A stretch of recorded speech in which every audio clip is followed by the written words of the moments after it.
ஆவேவும் அன்புக்கில்லை எல்லை, அதான் ஹெசத்.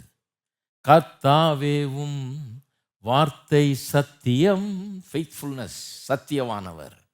கர்த்தாவேவும் நீதி பர்வதம் போன்றதே, அவருடைய நீதி, அவருடைய ரைச்சஸ்னஸ்.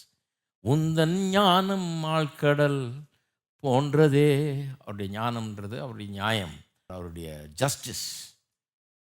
பாதம் பணிவேன் கர்த்தாவேவும் அன்புக்கில்லை எல்லை, கர்த்தாவேவும் வார்த்தை சத்தியம், கர்த்தாவேவும் நீதி பர்வதம் போன்றதே, உந்தன் ஞானம் ஆழ்கடல் போன்றதே, பாதம் பணிவேன். ஜெபிக்கும்போது இந்த மாதிரி பாட்டுகளை ஞாபகம் வச்சுக்கோங்க.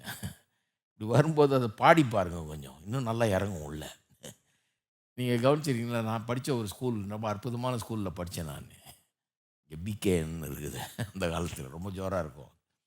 அங்கே பாட்டாக சொல்லி கொடுப்பாங்க. எதையுமே பாடமாக சொல்கிறது இல்லை, பாட்டாக அடிக்கிறது. எல்லாத்தையும் ஏபிசிடி துவங்கி எல்லா பாடத்தையும் பாட்டாக்கி, கணக்கு வழக்கு எல்லாத்தையும் பாட்டாக்கிடுவாங்க. பிரமாதமாக இருக்கும், மறக்கவே முடியாது, நல்லா இறங்கிடும். போர்டில் எழுதி போட்டு காமிச்சு எல்லாம் பண்ணி சத்தம் போட்டு சொல்லுன்னுவாங்க, அப்புறம் பாட்டு பாடுன்னுவாங்க, ஃபுல்லாக இறங்கிடும் உள்ள. வெறும் போர்டில் எழுதி போட்டுருந்தா இறங்கியிருக்காது, வெறும் சொல்லியிருந்தா இறங்கியாது, பாட்டு பாடினோடனே இறங்கிடும். நான் நினைக்கிறேன் அதுக்கு தான் கிறிஸ்தவ சபைகளில் பாடல்கள் ரொம்ப முக்கியம். என்ன பாடுறோன்றது ரொம்ப, ஏன் அவ்வளோ கவனம் செலுத்துகிறோம் இங்கே பாடல்களில்? ஏன்னா சத்தியம் உள்ளே இறங்குறதுக்கு அது ஒரு காரணம். ஜெபிக்கும்போது இதை பண்ணுங்க. நீங்கள் இப்போ நான் பாடினது போல் கொஞ்சம் நிறுத்தி ஜெபம் பண்ணு, இப்போ பாடுங்க, கர்த்தரை பாடுங்க. இந்த இந்த ஜெபங்கள் இதெல்லாம் ஜெபங்கள், பாடும்படியாக எழுதப்பட்ட ஜெபங்கள். இப்படி தான் சங்கீதக்காரன் பாடியிருப்பான், இப்படி தான் இஸ்ரவேல் ஜனங்கள் கர்த்தரை ஆராதிச்சாங்க, ஜெபிச்சாங்க, இப்படி தான் நேரத்தை செலவழிச்சாங்க. ஜெபம் பண்ணும்போது இப்படி தான் பண்ணாங்க. நிறுத்தி அந்த பாடலை பாடுங்க, நல்ல கையை உயர்த்தி ஆண்டவரை துதியுங்க, கர்த்தரிலே மகிழுங்கள். இதெல்லாம் ஜெபத்தினுடைய ஒரு பகுதி.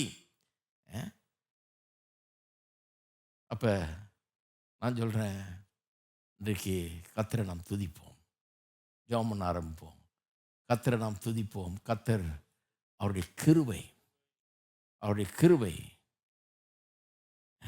எப்படிப்பட்டதாக இருக்கிறது? வானங்களில் விளங்குகிறது. அவருடைய சத்தியம், முதல்ல கிருபைக்காக, கர்த்தருடைய கிருபைக்காக ஸ்தோத்திரம் செலுத்துவோம். அவருடைய ஹெசத், அவருடைய